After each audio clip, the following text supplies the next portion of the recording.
ನಮಸ್ಕಾರ. Welcome to digital learning by DCE. I am Pramila S, assistant professor in economics, government college for women, Chintamani. ವಿದ್ಯಾರ್ಥಿಗಳೇ, ಇದುವರೆಗೂ ನಾವು ಮಾನವ ಸಂಪನ್ಮೂಲ ನಿರ್ವಹಣೆಯ ವಿವಿಧ ಅಂಶಗಳನ್ನು ತಿಳ್ಕೊಂಡಿದ್ವಿ. ಅಂದರೆ ಮಾನವ ಸಂಪನ್ಮೂಲ ನಿರ್ವಹಣೆ ಅಂದರೆ ಏನು, ಅದರ ಲಕ್ಷಣಗಳಿಗೇನು, ವಿವಿಧ ಆರ್ಥಿಕ ತಜ್ಞರ ಅಭಿಪ್ರಾಯಗಳಂತೆ ಅಂದರೆ ಅದರ ವ್ಯಾಖ್ಯಾನಗಳನ್ನು, ಹಾಗೂ ಮಾನವ ಸಂಪನ್ಮೂಲ ನಿರ್ವಹಣೆಯ ಬೆಳೆದು ಬಂದ ಹಾದಿಯನ್ನು, ಹಾಗೂ ಮಾನವ ಸಂಪನ್ಮೂಲ ನಿರ್ವಹಣೆ ಒಳಗೊಂಡಿರುವಂತಹ ಪ್ರಮುಖ ಅಂಶಗಳಂದರೆ ಅದರ ವ್ಯಾಪ್ತಿಯನ್ನು ಸಹ ತಿಳಿದುಕೊಂಡಿದ್ದೆವು. ಇಂದು ನಾವು ಮಾನವ ಸಂಪನ್ಮೂಲ ನಿರ್ವಹಣೆ ಮತ್ತು ಮಾನವ ಸಂಪನ್ಮೂಲ ಅಭಿವೃದ್ಧಿ ಅನ್ನೋ ಒಂದು ಪರಿಕಲ್ಪನೆಗಳ ಬಗ್ಗೆ ಚರ್ಚಿಸೋಣ. ಹಾಗೆ ಮಾನವ ಸಂಪನ್ಮೂಲ ನಿರ್ವಹಣೆಯ ಉದ್ದೇಶಗಳು ಏನು ಅನ್ನೋದನ್ನು ಸಹ ಕೂಲಂಕುಷವಾಗಿ ಚರ್ಚಿಸುವಂತಹ ಒಂದು ಪ್ರಯತ್ನವನ್ನು ಮಾಡೋಣ. ಮೊದಲಿಗೆ ಮಾನವ ಸಂಪನ್ಮೂಲ ನಿರ್ವಹಣೆ ಮತ್ತು ಮಾನವ ಸಂಪನ್ಮೂಲ ಅಭಿವೃದ್ಧಿ, ಈ ಎರಡು ಪರಿಕಲ್ಪನೆಗಳ ವ್ಯತ್ಯಾಸವನ್ನು, ಅಂದರೆ ಇವೆರಡೂ ಪರಿಕಲ್ಪನೆಗಳನ್ನು ಮತ್ತಷ್ಟು ಸವಿವರವಾಗಿ ತಿಳಿಯುವಂಥ ಒಂದು ಪ್ರಯತ್ನವನ್ನು ಮಾಡೋಣ. ಸಾಮಾನ್ಯವಾಗಿ ನಾವು ನೋಡಿದಾಗ ಮಾನವ ಸಂಪನ್ಮೂಲ ನಿರ್ವಹಣೆ ಮತ್ತು ಮಾನವ ಸಂಪನ್ಮೂಲ ಅಭಿವೃದ್ಧಿ ಎರಡೂ ಪರಿಕಲ್ಪನೆಗಳನ್ನು ಒಂದೇ ಅರ್ಥದಲ್ಲಿ ಬಳಸುವಂತಹದ್ದು ವಾಡಿಕೆಯಾಗಿದೆ. ಆದರೆ ಹಲವಾರು ಆರ್ಥಿಕ ತಜ್ಞರು ಇವೆರಡರ ನಡುವಿನ ಒಂದು ಸಾಮಾನ್ಯ ವ್ಯತ್ಯಾಸಗಳನ್ನು ಗುರುತಿಸಿ ಇವೆರಡು ಏಕರೂಪದ ಪರಿಕಲ್ಪನೆಗಳಲ್ಲ, ಇವೆರಡರ ನಡುವೆ ವಿಭಿನ್ನ ಅರ್ಥಗಳಿವೆ, ಇವೆರಡು ವಿಭಿನ್ನ ಪರಿಕಲ್ಪನೆಗಳು ಎಂಬುದಾಗಿ ಗುರುತಿಸಿದ್ದಾರೆ. ಅಂದರೆ ಬೇರೆ ಬೇರೆ ಸಂದರ್ಭಗಳಲ್ಲಿ ವಿಭಿನ್ನ ಅರ್ಥ ವಿವರಣೆಯನ್ನು ನೀಡುವಂತಹ ಒಂದು ಪ್ರಯತ್ನವನ್ನು ಈ ಪರಿಕಲ್ಪನೆಗಳು ಮಾಡುತ್ತೆ ಎಂಬುದಾಗಿ ಗುರುತಿಸಿದ್ದಾರೆ. ಹೀಗಾಗಿ ಮಾನವ ಸಂಪನ್ಮೂಲ ಅಭಿವೃದ್ಧಿಯು ಮಾನವ ಸಂಪನ್ಮೂಲ ನಿರ್ವಹಣೆಯ ಒಂದು ಕೇಂದ್ರ ಬಿಂದುವಾಗಿದೆ. ಸೊ ಬೇರೆ ರೀತಿಯಾಗಿ ಹೇಳೋದಾದರೆ ಮಾನವ ಸಂಪನ್ಮೂಲ ಅಭಿವೃದ್ಧಿಯು ಮಾನವ ಸಂಪನ್ಮೂಲ ನಿರ್ವಹಣೆಯ ಒಂದು ಮಹತ್ವದ ಭಾಗವಾಗಿದೆ. ಮಾನವ ಸಂಪನ್ಮೂಲ ನಿರ್ವಹಣೆಯು ಸಂಸ್ಥೆಯಲ್ಲಿ ಮಾನವ ಸಂಪನ್ಮೂಲಗಳ ಆಡಳಿತಕ್ಕೆ ಸಂಬಂಧಪಟ್ಟ ವಿಷಯ. ಇದು ಸಂಸ್ಥೆಯ ಗುರಿಗಳನ್ನು ಮತ್ತು ಉದ್ಯೋಗಿಗಳ ವೈಯಕ್ತಿಕ ಗುರಿಗಳನ್ನು ಸಾಧಿಸುವ ಉದ್ದೇಶದಿಂದ ರೂಪಿಸಲಾದ ನೀತಿ ನಿರ್ಣಯಗಳು, ಪ್ರಯೋಗಗಳು, ಕಾರ್ಯಕ್ರಮಗಳ ಸಮೂಹವನ್ನು ಒಳಗೊಂಡಿದೆ. ಮಾನವ ಸಂಪನ್ಮೂಲ ನಿರ್ವಹಣೆಯು ಸಂಸ್ಥೆಯಲ್ಲಿ ಸಿಬ್ಬಂದಿಯ ನೇಮಕ, ಆಯ್ಕೆ, ಅಭಿವೃದ್ಧಿ, ತರಬೇತಿ, ವರ್ಗಾವಣೆ ಮೊದಲಾದ ವಿಷಯಗಳನ್ನು ಸಹ ಒಳಗೊಂಡಿದೆ. ಉದ್ಯೋಗಿಗಳ ಉತ್ಪಾದಕತೆ ಮತ್ತು ಉತ್ಪಾದನೆಯ ಹೆಚ್ಚಳ, ಉತ್ತಮ ಫಲಿತಾಂಶ, ಸಂಸ್ಥೆಯ ಧ್ಯೇಯೋದ್ದೇಶಗಳ ಸಾಧನೆಗೆ ಈ ಒಂದು ಉದ್ದೇಶ ಸಾಧನೆಯ ಸಲುವಾಗಿ ಉದ್ಯೋಗಿಗಳನ್ನು ಮತ್ತು ಸಂಸ್ಥೆಯನ್ನು ಸಮನ್ವಯಗೊಳಿಸುವಂತಹ ಒಂದು ಕಾರ್ಯವನ್ನು ಮಾನವ ಸಂಪನ್ಮೂಲ ನಿರ್ವಹಣೆ ಮಾಡುತ್ತದೆ. ಕೇವಲ ಸಿಬ್ಬಂದಿಯನ್ನು ಆಯ್ಕೆ ಮಾಡಿಕೊಂಡು ಅವರನ್ನು ಯಾಂತ್ರಿಕವಾಗಿ ನಡೆಸಿಕೊಳ್ಳುತ್ತಾ ಸಂಸ್ಥೆಯ ಹಿತ ಸಾಧನೆಯನ್ನು ಮಾಡುವುದು ತಪ್ಪಾಗುತ್ತೆ. ಇದು ಮಾನವ ಸಂಪನ್ಮೂಲ ನಿರ್ವಹಣಾ ಕಾರ್ಯ ಎಂದು ಕರೆಸಿಕೊಳ್ಳುವುದಿಲ್ಲ. ಹಾಗಾಗಿ ಮಾನವ ಸಂಪನ್ಮೂಲ ನಿರ್ವಹಣೆ ಎಂದಾಗ ಮಾನವ ಸಂಪನ್ಮೂಲಗಳ ಬಗೆಗೆ ಹೊಸ ಮಾರ್ಗ, ಹೊಸ ತತ್ವ, ಹೊಸ ದೃಷ್ಟಿಕೋನ ಮತ್ತು ಹೊಸ ತಂತ್ರಗಳನ್ನು ಅಳವಡಿಸಿಕೊಳ್ಳುವುದಾಗಿದೆ. ಸಂಸ್ಥೆಯ ಮತ್ತು ಸಿಬ್ಬಂದಿಗಳ ಇಬ್ಬರ ಗುರಿ ಮತ್ತು ಉದ್ದೇಶಗಳನ್ನು ಸಾಧಿಸುವಂತಹ ನಿಟ್ಟಿನಲ್ಲಿ ಸಂಸ್ಥೆಯೊಂದಿಗೆ ಉದ್ಯೋಗಿಗಳನ್ನು ಬೆಸೆಯುವಂತಹ ಒಂದು ಪ್ರಕ್ರಿಯೆಯನ್ನೇ ನಾವು ಮಾನವ ಸಂಪನ್ಮೂಲ ನಿರ್ವಹಣೆ ಎಂದು ಕರೆಯಬಹುದು. ಸೊ ಒಟ್ಟಾರೆಯಾಗಿ ನಾವು ಇಲ್ಲಿ ನೋಡಿದಾಗ ಮಾನವ ಸಂಪನ್ಮೂಲ ನಿರ್ವಹಣೆಯನ್ನು ವೈಯಕ್ತಿಕ ಅಥವಾ ಸಾಂಸ್ಥಿಕ ಗುರಿಗಳನ್ನು ಗರಿಷ್ಠಗೊಳಿಸಲು ವಿನ್ಯಾಸಗೊಳಿಸಲಾದ ನೀತಿ ನಿರ್ಧಾರಗಳು, ಪ್ರಯೋಗಗಳು ಮತ್ತು ಕಾರ್ಯಕ್ರಮಗಳ ಒಂದು ಗುಂಪಾಗಿ ವ್ಯಾಖ್ಯಾನಿಸಬಹುದು. ಅಲ್ಲಿಗೆ ಮಾನವ ಸಂಪನ್ಮೂಲ ನಿರ್ವಹಣೆ ಜನರು ಮತ್ತು ಸಂಸ್ಥೆಗಳ ಉದ್ದೇಶಗಳನ್ನು ಸಾಧಿಸಲು ಜನರು ಮತ್ತು ಸಂಸ್ಥೆಗಳನ್ನು ಬೆಸೆಯುವಂತಹ ಒಂದು ಪ್ರಕ್ರಿಯೆಯಾಗಿದೆ. ಬದಲಾಗಿ ಮಾನವ ಸಂಪನ್ಮೂಲ ಅಭಿವೃದ್ಧಿಯು ಮಾನವ ಸಂಪನ್ಮೂಲ ನಿರ್ವಹಣೆಯ ಒಂದು ಅವಶ್ಯಕ ಭಾಗವಾಗಿದೆ, ಅಂದರೆ ಅದರ ಒಂದು ಅವಿಭಾಜ್ಯ ಅಂಗವಾಗಿದೆ. ಸಂಸ್ಥೆಯಲ್ಲಿ ಉದ್ಯೋಗಿಗಳ ಉತ್ತಮ ಮನೋಭಾವನೆ, ದೃಷ್ಟಿಕೋನ ಮತ್ತು ಹೊರನೋಟವನ್ನು ಅಭಿವೃದ್ಧಿಪಡಿಸಿಕೊಳ್ಳಲು ಹಾಗೂ ಹೊಸ ಉತ್ಪಾದನಾ ತಂತ್ರಗಳನ್ನು ತಿಳಿದುಕೊಳ್ಳಲು ಅವರಿಗೆ ಅವಶ್ಯಕವಾಗಿರುವ ಸೂಕ್ತ ಶಿಕ್ಷಣ, ತರಬೇತಿ ಮೊದಲಾದವುಗಳನ್ನು ಒದಗಿಸುವುದಾಗಿದೆ. ಉತ್ಪಾದಕತೆಯ ಹೆಚ್ಚಳದ ಧ್ಯೇಯದಿಂದ ಕೆಲಸ ಮಾಡುವಂಥ ಸ್ಥಳದಲ್ಲಿ ಉತ್ತಮವಾದಂತಹ ಒಂದು ವಾತಾವರಣವನ್ನು, ಅಂದರೆ ಗಾಳಿ, ಬೆಳಕು, ನೈರ್ಮಲ್ಯ, ಅಂದರೆ ಉತ್ತಮ ಪರಿಸರ ವ್ಯವಸ್ಥೆಯನ್ನು ನೀಡುವುದು ಸಹ ಇದರ ಒಂದು ಭಾಗವಾಗಿದೆ. ಅತ್ಯುತ್ತಮವಾದಂಥ ವೈದ್ಯಕೀಯ ಸೌಲಭ್ಯಗಳನ್ನು, ಅತ್ಯುತ್ತಮವಾದಂಥ ಒಂದು ಊಟದ ಕೋಣೆ, ಉಪಹಾರ, ಶೌಚಾಲಯ, ಹಾಗೆಯೇ ಅವರಿಗೆ ವಿಶ್ರಾಂತಿ ಕೊಠಡಿಗಳನ್ನು ನೀಡುವುದು ಸಹ ಇದರ ಒಂದು ಭಾಗವಾಗಿದೆ.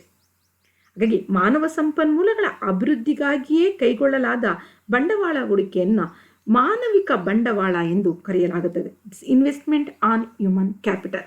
ಶಿಕ್ಷಣ, ಆರೋಗ್ಯ, ನೈರ್ಮಲ್ಯ, ತರಬೇತಿ,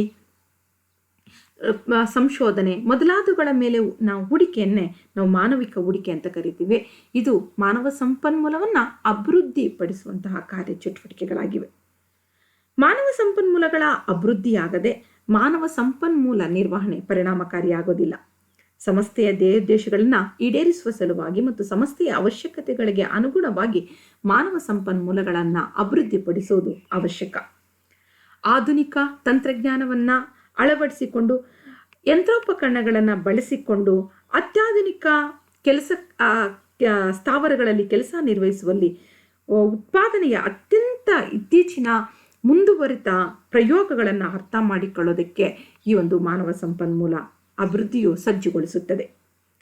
ಮಾನವ ಸಂಪನ್ಮೂಲಗಳ ಅಭಿವೃದ್ಧಿ ಇಲ್ಲದೆ ಮಾನವ ಸಂಪನ್ಮೂಲಗಳ ಉತ್ತಮ ನಿರ್ವಹಣೆ ಸಾಧ್ಯವಿಲ್ಲ. ಹಾಗೆಯೇ ಮಾನವ ಸಂಪನ್ಮೂಲಗಳ ಉತ್ತಮ ನಿರ್ವಹಣೆ ಇಲ್ಲದೆ ಸಂಸ್ಥೆಗಳು ಅಭಿವೃದ್ಧಿಯನ್ನು ಹೊಂದೋದಕ್ಕೆ ಸಾಧ್ಯ ಆಗೋದಿಲ್ಲ. ಮಾನವ ಸಂಪನ್ಮೂಲಗಳ ಅಭಿವೃದ್ಧಿಯಿಂದ ಸಂಸ್ಥೆಯ ಉದ್ದೇಶಗಳು ಈಡೇರುತ್ತವೆ. ಹಾಗೆಯೇ ಮಾನವ ಸಂಪನ್ಮೂಲಗಳ ಅಭಿವೃದ್ಧಿಗಾಗಿ ಕೈಗೊಳ್ಳುವಂಥ ಶಿಕ್ಷಣ, ತರಬೇತಿ, ಹೊಸ ತಂತ್ರಜ್ಞಾನ, ವಿಚಾರ ಸಂಕಿರಣಗಳು ಅಥವಾ ಬೇರೆ ಬೇರೆ ರೀತಿಯಾದಂತಹ ಪ್ರಯೋಗಗಳು, ಆಧುನಿಕ ಪ್ರಯೋಗಗಳು ಮೊದಲಾದವುಗಳು ಉತ್ಪಾದನೆಯ ಪ್ರಮಾಣವನ್ನು ಹೆಚ್ಚಿಸಿ ಅಧಿಕ ಲಾಭಗಳನ್ನು ಉದ್ಯಮ ಸಂಸ್ಥೆಗೆ ತಂದುಕೊಡುತ್ತವೆ. ಹಾಗಾಗಿ ಮಾನವ ಸಂಪನ್ಮೂಲಗಳ ಅಭಿವೃದ್ಧಿಯಿಂದ ಉದ್ಯೋಗಿಗಳು ಸಂಸ್ಥೆಯ ಪ್ರಚಲಿತ ಮತ್ತು ಭವಿಷ್ಯದ ಅವಶ್ಯಕತೆಗಳನ್ನು ಅರ್ಥ ಮಾಡಿಕೊಂಡು ಅದಕ್ಕೆ ತಕ್ಕಂತೆ ಕಾರ್ಯನಿರ್ವಹಿಸೋದಕ್ಕೆ ಸಾಧ್ಯ ಆಗುತ್ತೆ. ಸೊ ನಾವು ಇಲ್ಲಿ ಒಂದು ವ್ಯಾಖ್ಯಾನವನ್ನು ನಾವು ನೋಡೋದಾದ್ರೆ, ಮಾನವ ಸಂಪನ್ಮೂಲ ಅಭಿವೃದ್ಧಿ ಎನ್ನುವುದು ನೌಕರರಿಗೆ ಅವರ ವೈಯಕ್ತಿಕ ಮತ್ತು ಸಾಂಸ್ಥಿಕ ಕೌಶಲ್ಯಗಳು, ಜ್ಞಾನ ಮತ್ತು ಸಾಮರ್ಥ್ಯಗಳನ್ನು ಅಭಿವೃದ್ಧಿಪಡಿಸಲು ಸಹಾಯ ಮಾಡುವ ಒಂದು ಚೌಕಟ್ಟಾಗಿದೆ. ಮಾನವ ಸಂಪನ್ಮೂಲ ಅಭಿವೃದ್ಧಿಯು ನೌಕರರ ತರಬೇತಿ, ನೌಕರರ ವೃತ್ತಿ ಅಭಿವೃದ್ಧಿ, ಕಾರ್ಯಕ್ಷಮತೆ ನಿರ್ವಹಣೆ ಮತ್ತು ಅಭಿವೃದ್ಧಿ, ತರಬೇತಿ, ಮಾರ್ಗದರ್ಶನ, ಉತ್ತರಾಧಿಕಾರ ಯೋಜನೆ, ಪ್ರಮುಖ ಉದ್ಯೋಗಿಗಳನ್ನು ಗುರುತಿಸುವಿಕೆ, ಬೋಧನಾ ನೆರವು ಮತ್ತು ಸಂಸ್ಥೆಯ ಅಭಿವೃದ್ಧಿಯಂತಹ ಅವಕಾಶಗಳನ್ನು ಒಳಗೊಂಡಿದೆ.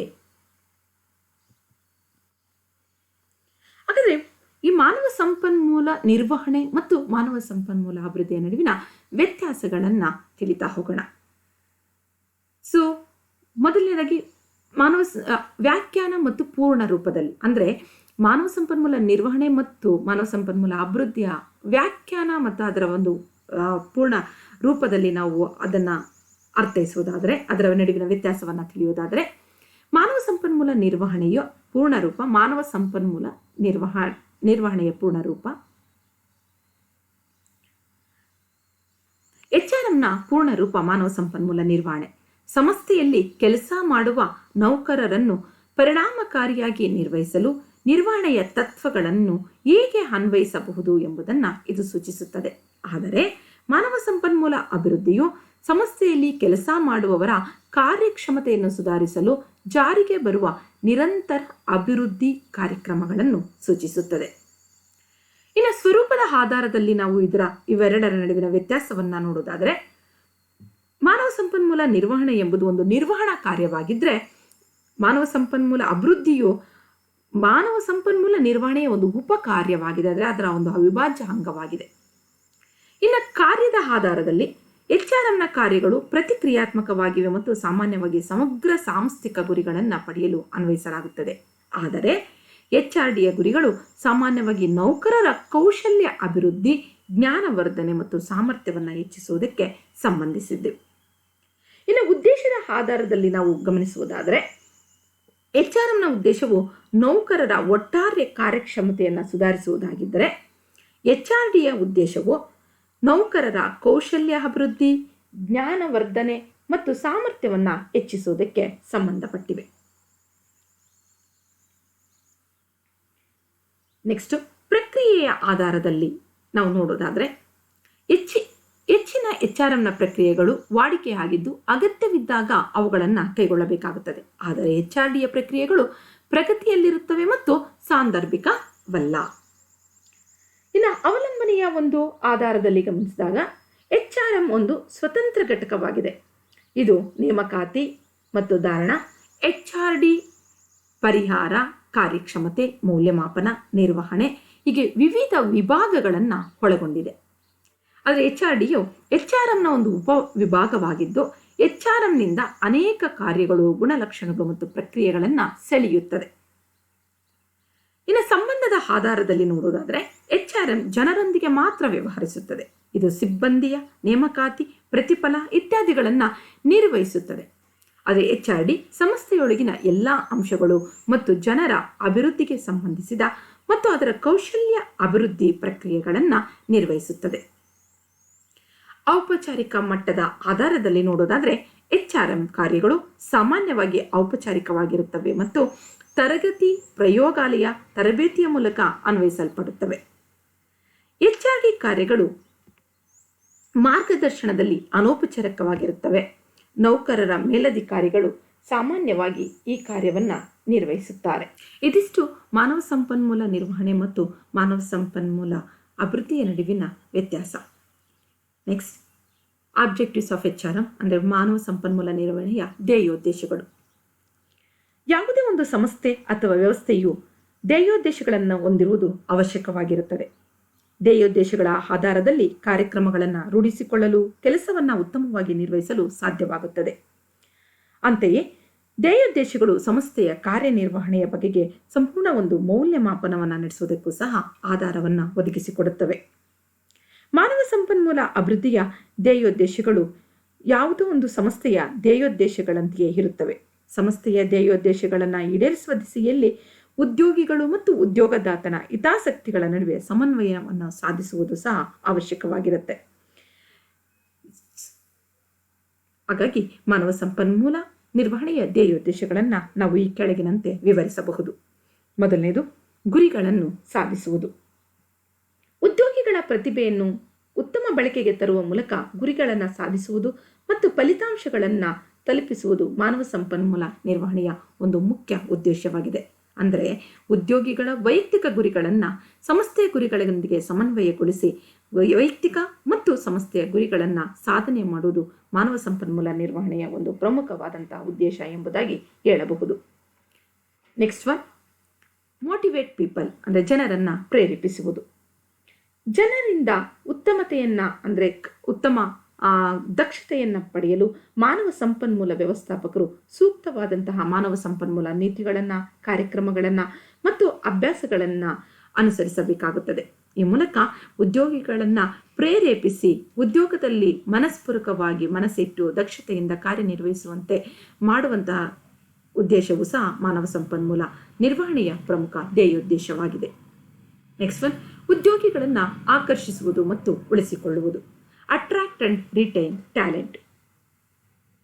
ಸ್ಪರ್ಧಾತ್ಮಕ ಜಗತ್ತಿನಲ್ಲಿ ಬದುಕಲು ಮತ್ತು ಅಭಿವೃದ್ಧಿ ಹೊಂದಲು ಮಾನವ ಸಂಪನ್ಮೂಲ ವ್ಯವಸ್ಥಾಪಕರು ಪ್ರತಿಭೆಯನ್ನು ಉದ್ಯಮ ಒಳಗಡೆ ಆಕರ್ಷಿಸಬೇಕಾಗುತ್ತದೆ. ಕೇವಲ ಆಕರ್ಷಿಸುವುದು ಮಾತ್ರವಲ್ಲ, ಅವರನ್ನು ಉದ್ಯಮ ಸಂಸ್ಥೆಯಲ್ಲಿ ಉಳಿಸಿಕೊಳ್ಳುವುದು ಸಹ ಅಷ್ಟೇ ಅವಶ್ಯಕ. ಈ ನಿಟ್ಟಿನಲ್ಲಿ ಅವರು ನೌಕರರ ಬೆಳವಣಿಗೆ ಮತ್ತು ಅಭಿವೃದ್ಧಿಯನ್ನು ಗುರಿಯಾಗಿಟ್ಟುಕೊಂಡು ಕಾರ್ಯಕ್ರಮಗಳನ್ನು ವಿನ್ಯಾಸಗೊಳಿಸಬೇಕು.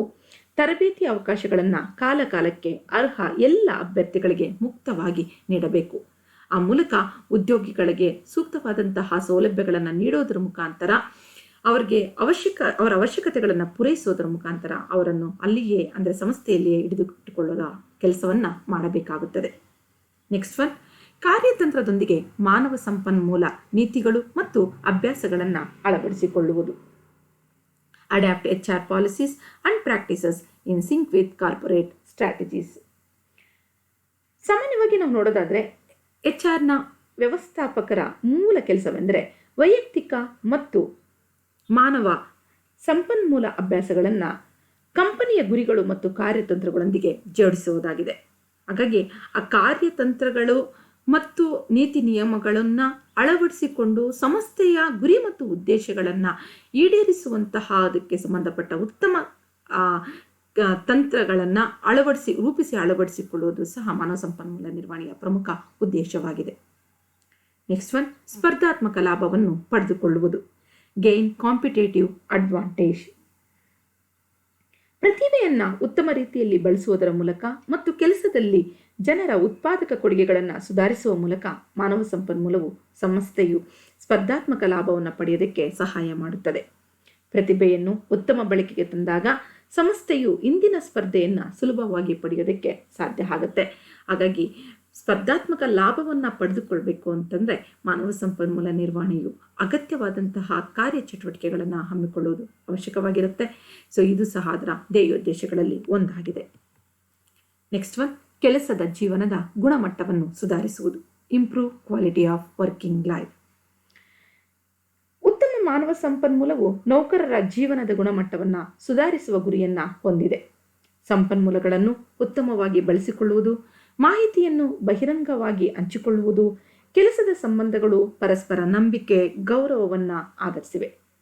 ಬಹುಮಾನಗಳನ್ನು ಸಮಾನವಾಗಿ ವಿತರಿಸುವುದು, ಕಲ್ಯಾಣ ಸೌಲಭ್ಯಗಳು, ಸುರಕ್ಷತೆ, ಭದ್ರತಾ ಕ್ರಮಗಳನ್ನು ಸಹ ಜಾರಿಗೆ ತಂದು ಉತ್ತಮವಾದಂತಹ ವಾತಾವರಣವನ್ನು ರೂಪಿಸುವ ಕಡೆಗೆ ಗಮನವನ್ನು ಹರಿಸುವುದು. ಈ ಮೂಲಕ ಕೆಲಸದ ಗುಣಮಟ್ಟವನ್ನು ಮತ್ತಷ್ಟು ಹೆಚ್ಚಿಸಿ ಕೆಲಸದಲ್ಲಿ ಆಸಕ್ತಿಯನ್ನು ಮೂಡಿಸುವುದಕ್ಕೆ ಸಾಧ್ಯ ಆಗುತ್ತದೆ. ಹಾಗಾಗಿ ಕೆಲಸದ ಜೀವನದ ಗುಣಮಟ್ಟವನ್ನು ಸುಧಾರಿಸುವುದು ಸಹ ಮಾನವ ಸಂಪನ್ಮೂಲ ನಿರ್ವಹಣೆಯ ಒಂದು ಪ್ರಮುಖ ಧ್ಯೇಯೋದ್ದೇಶ ಎಂದು ಹೇಳಬಹುದು. ನೆಕ್ಸ್ಟ್ ಒನ್, ಮಾನವ ಸಂಪನ್ಮೂಲ ನೀತಿಗಳು ಮತ್ತು ಕಾರ್ಯಕ್ರಮಗಳನ್ನು ರೂಪಿಸಿ ಅಳವಡಿಸಿಕೊಳ್ಳುವುದು. Communicate HR policies and programmes.